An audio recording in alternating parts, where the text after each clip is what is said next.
凤阳桥讲的就是唐末的这个极端的末世当中，老侠客遇到了一个手无寸铁的小女孩，同时遇到了官兵，遇到了强盗，对小女孩都有一些企图吧。这就是一个吃人的时代。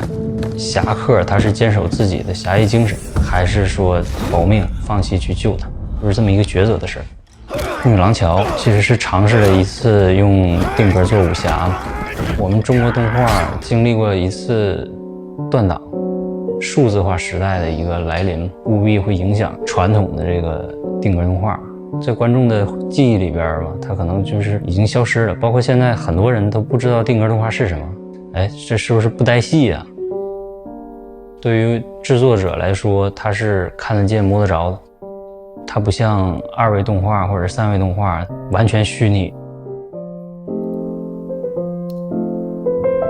这个就属于风雨廊桥的一个起点嘛，我写的一些灵感、一些故事，这是最后的一个定稿。也是因为这张图吧，侠客的这个形象才最终在我脑子里边定型，也是这个片子的一个脉络。从有设计图之后开始做道具阶段，为了让皮肤看起来更有质感，会选择用硅胶，我们会在里边做类似人体骨骼一样的一个金属骨架。因为定格需要摆拍嘛，它需要让肢体在每一帧都定型。脸和头实际上是用树脂做的，会有很多套表情，因为它一帧一帧换，一帧帧替换。安排在了这个唐末这个时间段，确实做了非常多的考证。首先最多的是唐刀，我们在查了很多资料之后，你就发现其实现在现存的唐刀就基本上没有，所以在设计这个唐刀的时候，我做了一些想象的修改。盔甲我们开始穿的其实是鱼鳞甲，我们都是在一些唐代的一些石刻上去找的一些灵感。制作时间是10个月，这其实包含了做道具的时间，留给拍摄的时间其实不是特别多。而且你定格动画一定要一口气做完，最赶的时候实际上是24小时歇人不歇机器，每个人会拍8小时，然后拍完了下一个人顶上，3个人这么轮流着拍了能有将近1个月吧。黑白的会更贴近你的画，也就更贴近你所想的东西。肯定会有很多我需要去学习的一些大师的一个影子，比如说黑泽明、斯皮尔伯格，比如说杜琪峰、胡金铨，我觉得都有。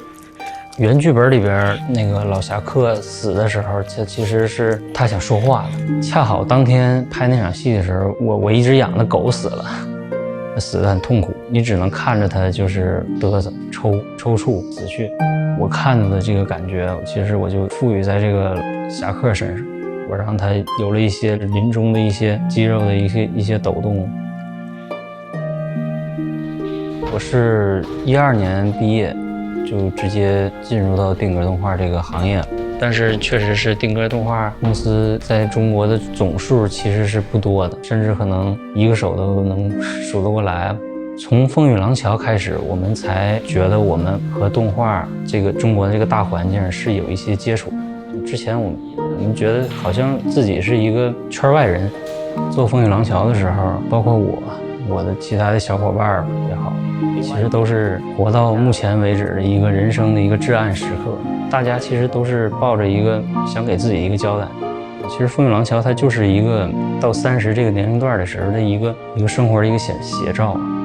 人到30，你会面临着一个父母的健康问题，面临一些家庭的一些责任吧。我觉得这些多多少少都会让我把他们带到这个片子当中。这个乱世这么一个这个故事去表达出来。